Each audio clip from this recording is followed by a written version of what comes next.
Y ahora damos comienzo a nuestro programa Encuentro Histórico.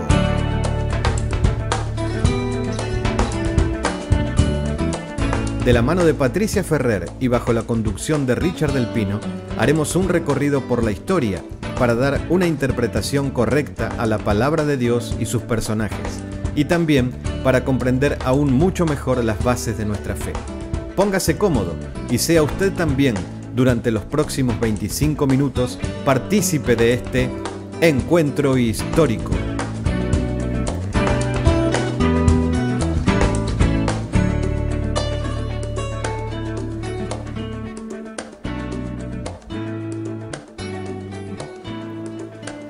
Muy bien, hoy es martes y como todos los martes estamos aquí con Patricia Ferrer nuevamente.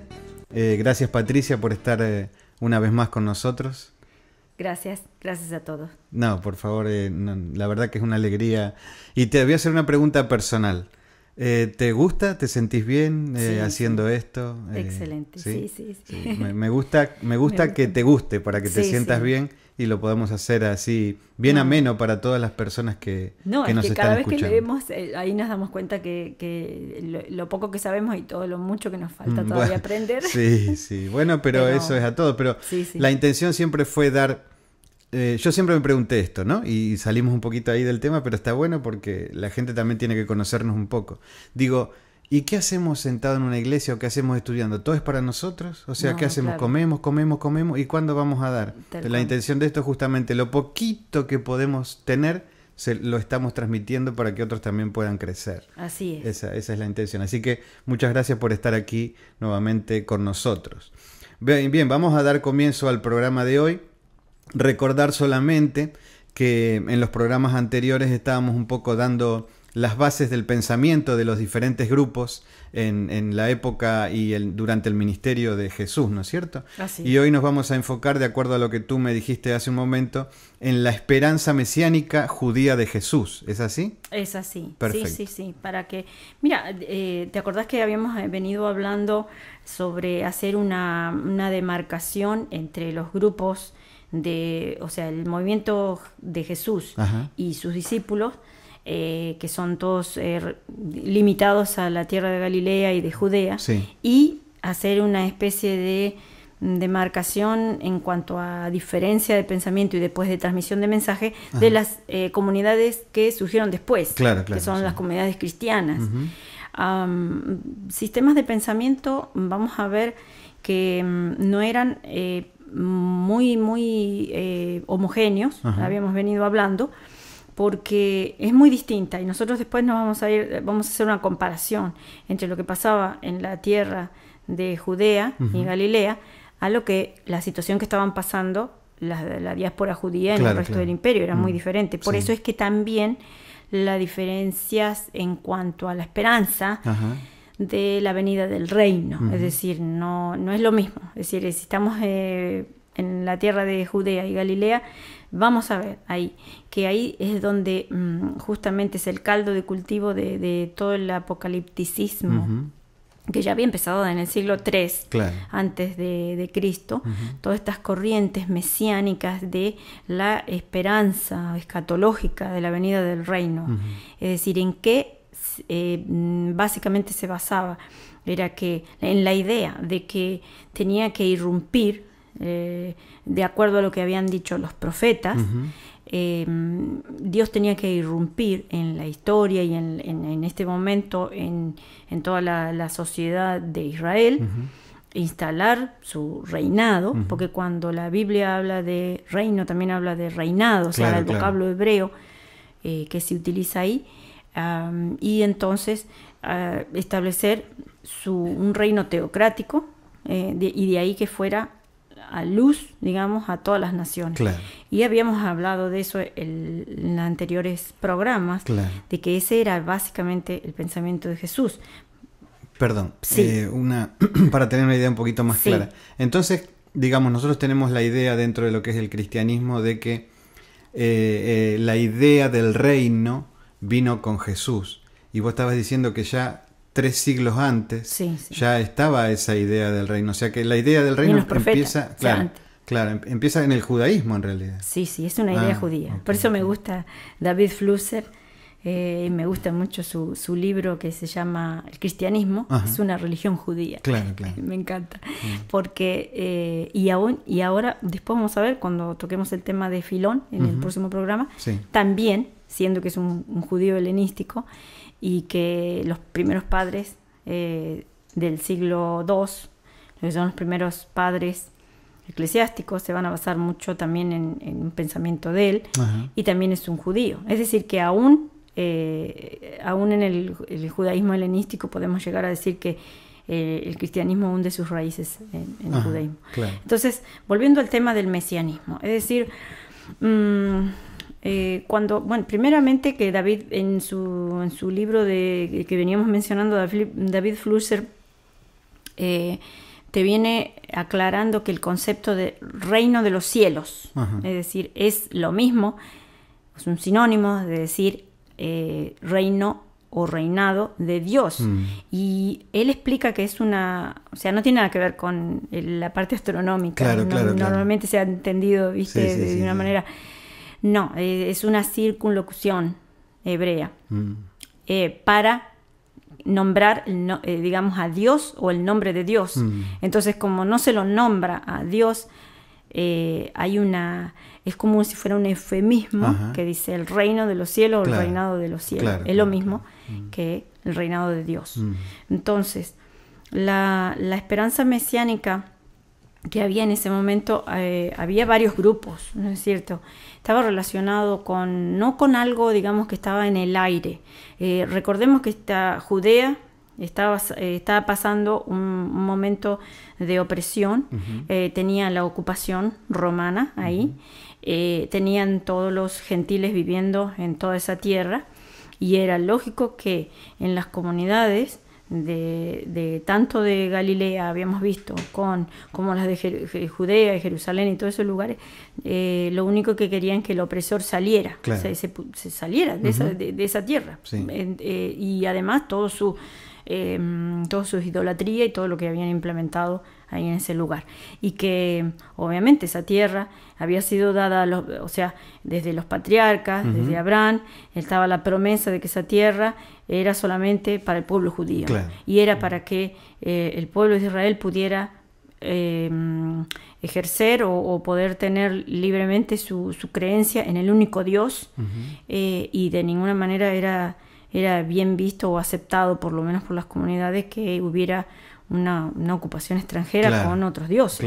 Bueno, entonces, en base a esa situación, vas a encontrar grupos que se van muy al extremo y otros que son más moderados. Dentro de los extremos ya sabemos que son todo ese grupo que ya había surgido con Judas el Galileo, que dio origen a los sicarios. Después, ya cuando a medida que pasa el tiempo, surge el grupo de los celotas. Es decir, eran grupos de intransigencia, que de alguna manera, o resistencia, basándose también en los modelos de los macabeos, en que estaban con la creencia de que se tenía que atraer el reino de Dios, o el reinado de Dios, de la teocracia, a través de las armas, en el cual Jesús nunca se alió con estos grupos, ¿no es cierto? Y ahí lo explica bien David Flusser, que él nunca fue, no estuvo a favor de los celotas.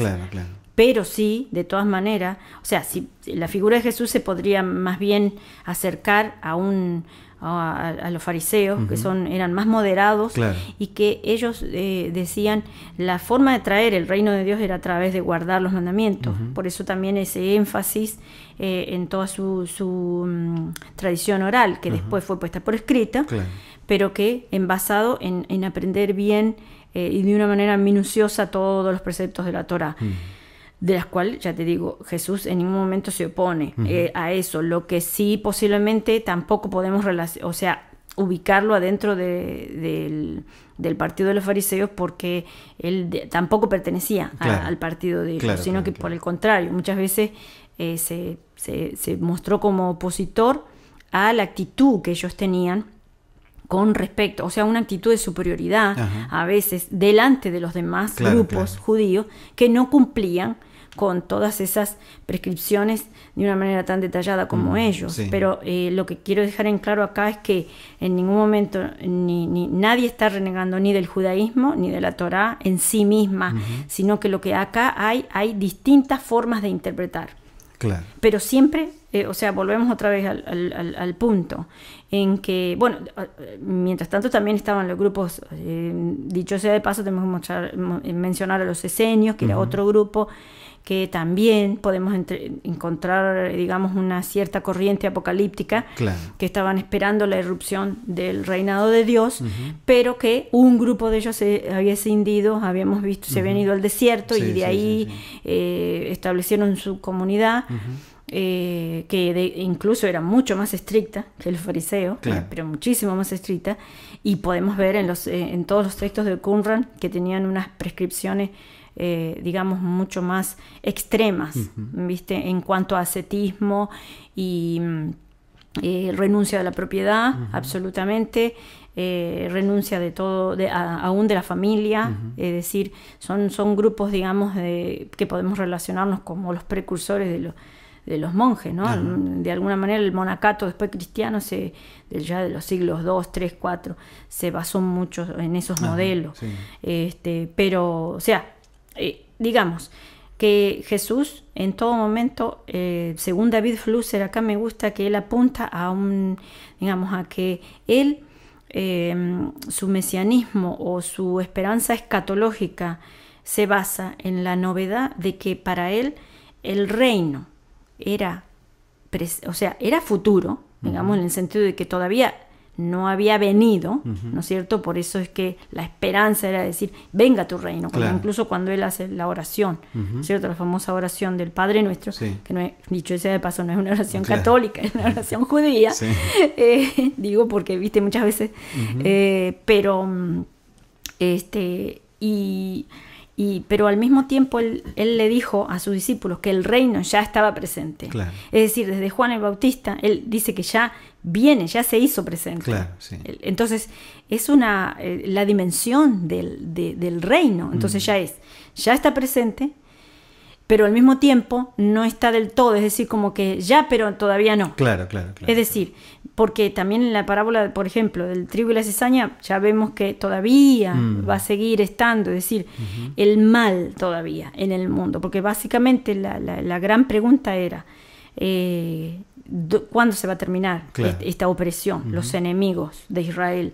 Es decir, volvemos otra vez a recalcar que la idea del reinado de Dios está relacionado, en toda esta comunidad, tanto de Jesús y sus discípulos, como los galileos, tanto los apocalípticos como los celotas, como también los fariseos, está todo relacionado con el aplastamiento de los enemigos de Dios sobre Israel, que en este caso es un enemigo bien concreto, que es el Imperio Romano, todos esos gentiles que están ocupando la tierra, y que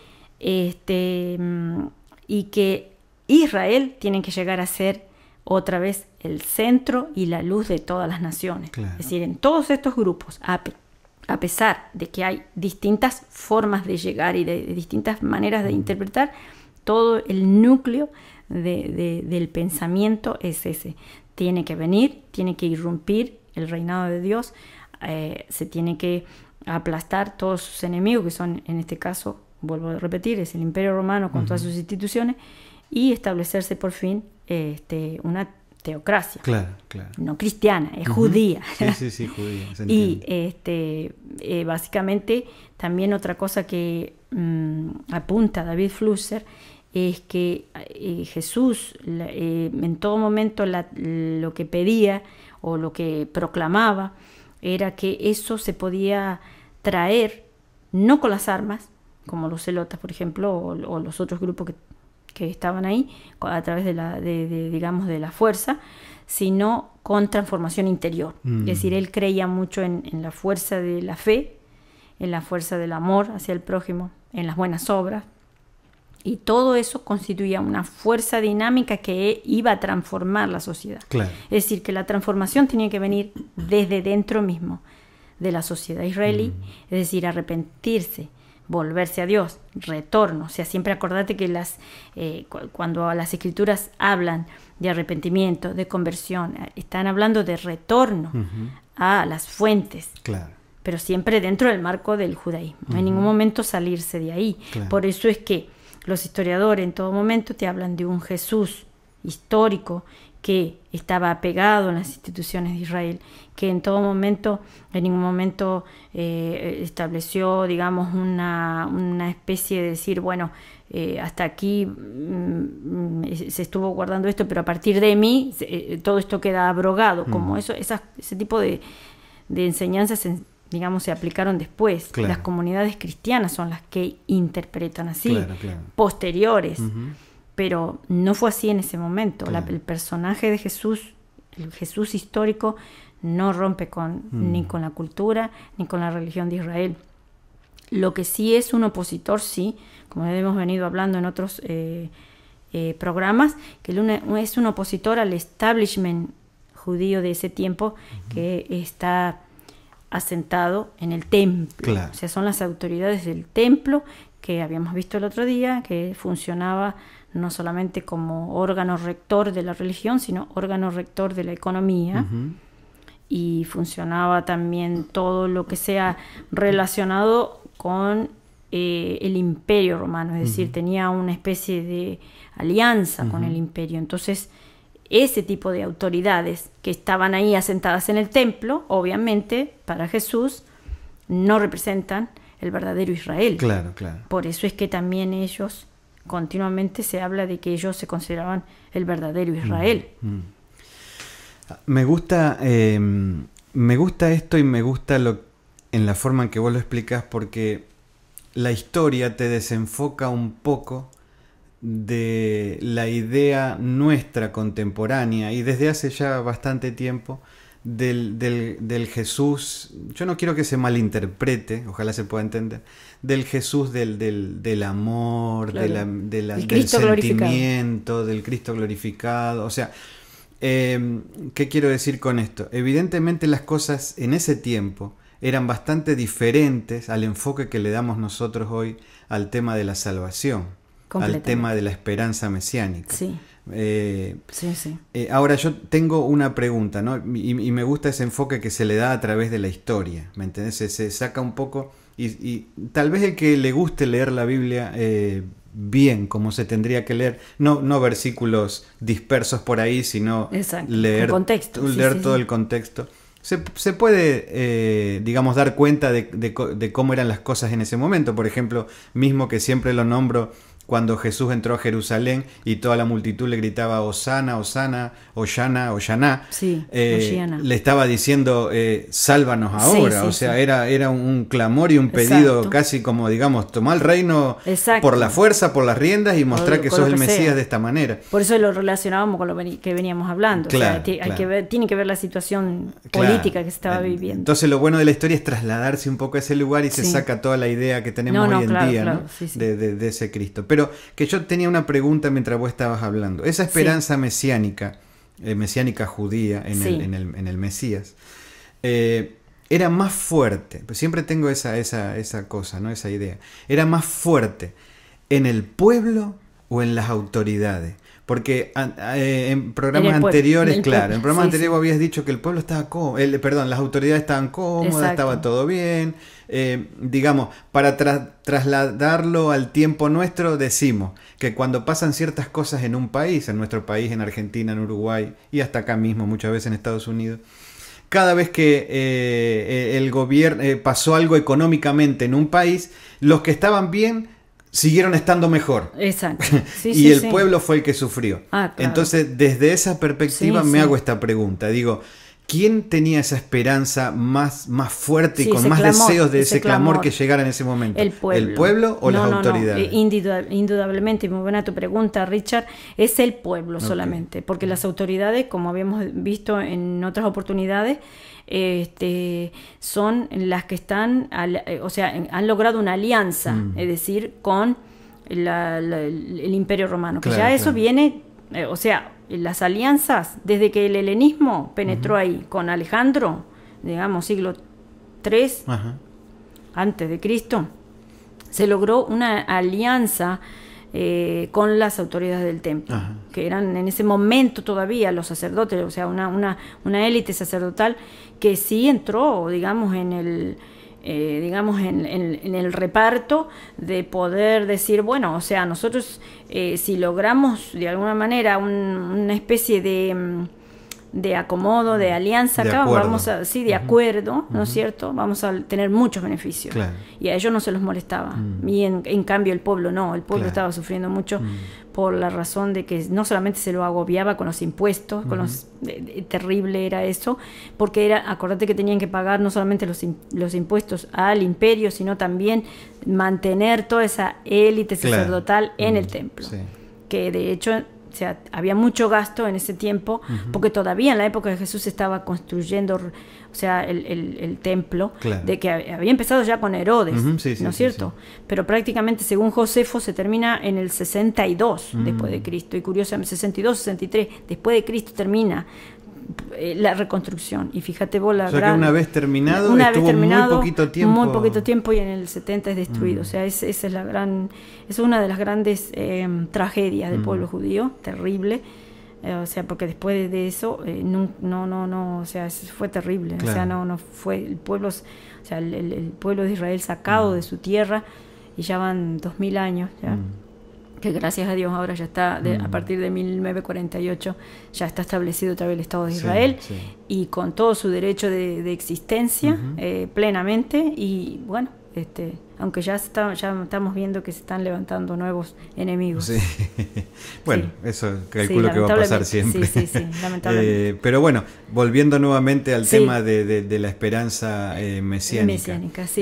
Vos comentabas recién que era el pueblo el que más deseaba todo eso. Sí, entonces, había un clamor desesperado. Claro, sí.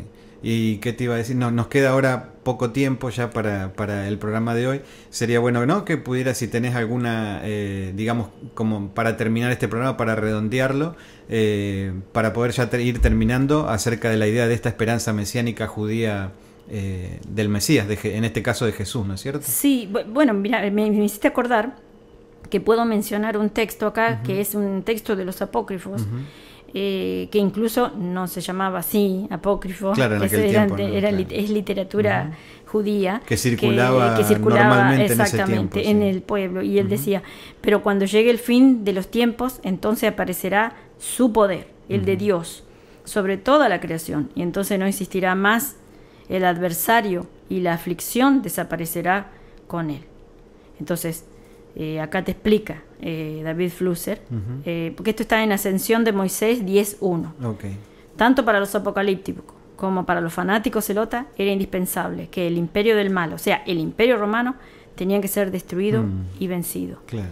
Entonces, a lo que voy es que la pregunta que nosotros nos haríamos sería, pero entonces las enseñanzas de Jesús solamente sería para el pueblo judío, sería para ese momento, y qué papel tenemos nosotros. O sea, a raíz de eso surgen muchas preguntas. Claro. A medida que uno se acerca más a los textos y al contexto histórico en el cual fueron escritos, uno se hace cada vez más preguntas. Por eso te digo, tenemos que seguir aprendiendo, tenemos que leer mucho más, y sobre todo el cristianismo se tiene que acercar más a todos los escritos de los sabios, que son todos judíos, porque esa es la única manera de poder comprender por qué razón los apóstoles pensaban así, los discípulos pensaban así, o sea, todo no lo podemos sacar del contexto en el cual fue escrito. Claro, y la idea de siempre, ¿no? O sea, yo siempre pienso lo mismo, puedo estar equivocado, ¿no? Pero como que los latinos, nosotros tenemos más trabajo todavía. Sí. ¿Por qué? Porque estamos totalmente desarraigados de las raíces hebreas de la fe. O sea, es como vos decís recién, hay que volver a los escritos que había en ese momento. A veces cuando uno intenta desde el pensamiento sacar un poquito, desenfocar lo que es el tema de la Biblia, nos tratan de hereje y de qué sé yo. Por supuesto que nosotros creemos que la Biblia es la palabra de Dios, y eso es inamovible. Lo que quiero decir que en aquel tiempo había otros escritos que circulaban normalmente. Sí, porque no estaba canonizado. Que la Biblia no estaba canonizada. No, o sea, todavía no. Todo lo que nosotros hoy tenemos formaba parte de todos esos escritos que circulaban y que también podríamos nosotros, hoy en día tenemos alcance, ¿no es cierto?, a través de internet a leer ese tipo de cosas. Sí, completamente. Bueno, sí, ya, sí, por ejemplo, mira, con respecto a los textos de Qumran, ya hay por ejemplo, todo, o sea, hay una bibliografía en español muy interesante. Obviamente que en inglés hay muchísimo más. Claro. Sí, en eso sí hay que reconocer que en inglés hay muchísima más bibliografía, pero ya en español tenemos. Después también hay un proyecto también de España, de la Septuaginta, que ya hicieron los primeros 5 tomos. Y creo que ya están haciendo ya ese mismo grupo de personas ya está haciendo todos los restantes libros, es decir, una traducción al español directamente de la Septuaginta. Claro. Para poder comparar. Entonces el texto hebreo, que también fue traducido al español, que es la Biblia que nosotros tenemos, pero también está ya te digo, la Septuaginta, que sería sacado de los textos directamente de la Septuaginta. Hay un pasaje profético, y con esto terminamos, sí, de que también eso que vos estabas mencionando recién forma parte de las señales de los últimos tiempos. Ese texto dice, y la ciencia aumentará. Tal cual. Y habla exactamente de los últimos pasaje tiempos. De Daniel. Así que, así como clamaba el pueblo de Israel, lo que decíamos hace un rato, que viniera esa esperanza mesiánica, es la misma esperanza que nosotros tenemos hoy, de que retorne nuestro Yeshua, nuestro Jesús. Claro que sí. Y también esa es nuestra esperanza por la cual vivimos todos los días de nuestra vida. Gracias, Patricia, gracias a ustedes por acompañarnos una vez más, y los esperamos el próximo martes en este programa Reencuentro Histórico, para que juntos podamos seguir acercándonos y profundizando cada día más en la palabra del Señor. Bendiciones para todos.